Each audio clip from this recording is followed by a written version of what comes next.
went through a lot of passive investing stuff. Um, Shopify has been the best return in my portfolio. I think it's up like, I don't know, like 130%, something like that now. Might be a little different. It's pretty volatile because it's risky. This is kind of how I would. I think Sam mentioned this kind of at the beginning. You have an epiphany, see something cool in the news, or you're going through your daily life and you notice that there's maybe some company's brand is everywhere or whatever it is. You have like an epiphany. You're like, wow, you know what? That actually is really interesting. I wonder how that company is performing, if they're a worthy investment.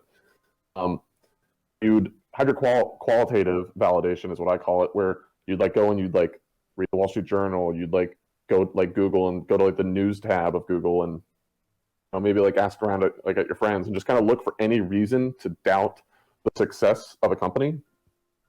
If you can't find that, or even better, if you can find more reasons to think it'll be successful, then you'd go to this final step right here, which is looking at some key ratios on the financial statements. So first one I tell people to look at is the quick ratio, the quick asset test ratio. Basically what this is, the number is a 1.0. That means that the company has stuff like cash and cash equivalents to cover the next 12 months of debt that they have to pay. Basically tells you they won't have to like declare bankruptcy or default on any debt in the next 12 months. I prefer that to usually maybe be a 3.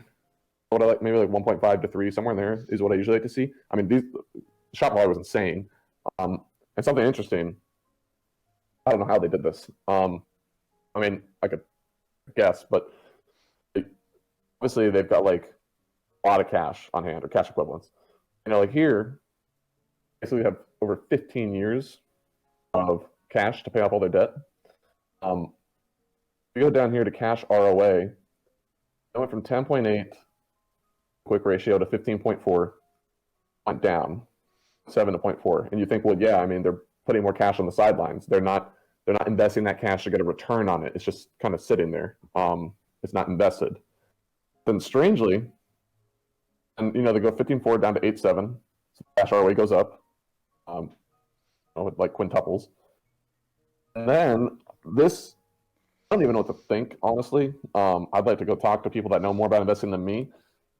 They basically almost double the quick ratio, putting cash on the sidelines, and the cash ROA almost triple. Like, I mean, it goes up by 2.5% or 2.5 times, 2.25 times. I don't know how they did that. I mean, I know, like, I went back and like I kind of read more deeply in their financial statements and all the cool stuff they're doing, and like their working capital has been growing like crazy. You can see down here, 165 million, 6.5 billion in 6 years. That's insane. You can just see how it was like basically exponential. Well, again, this was the success I've had in choosing an individual security. And when I first saw him, it was in 2019, so I actually didn't have the 2020 to 2019 financial statements. I only had 15 through 18. Looking at 15 through 18 when I first bought in, they're not profitable, but they're getting better. But also, it's the nature of tech companies now, a lot of companies now, to not be profitable in the growth stage. So I wasn't too concerned. Again, they had that really fast, good growth in working capital. Then that quick ratio, they had plenty of cash to pay off their debts, so I wasn't worried about them defaulting. And so seeing all that, and really the first reason I got interested in these guys was because I read an article that talked about the government of Ontario giving Shopify permission to sell cannabis online in Canada. And I was like, well, people love cannabis, so getting access to sell that online is just going to boom your business. And I think that's happened. They've also had they had a lot of success in 2020, obviously, because of COVID. Everybody went to e-commerce, the virtual marketplace and everything, which definitely was totally, I never would have guessed. It just happened to help them out, which is good for me. Regardless, they were already doing well before that. So this is an example of kind of the active stuff. We'll do more of this at the next meeting. I'm gonna kind of like, I think I'm gonna take like maybe 3 sheets that look like this, different companies. People can sit down together and kind of compare. It's like, oh, they have a really bad quick ratio, but they have a really good profit margin, or their working capital is not growing fast enough. Yeah, but they have a really good cash ROA. So, and like, so people can kind of debate and get more familiar with the terminology and everything. But I always create this kind of assessment from financial statements before actually investing.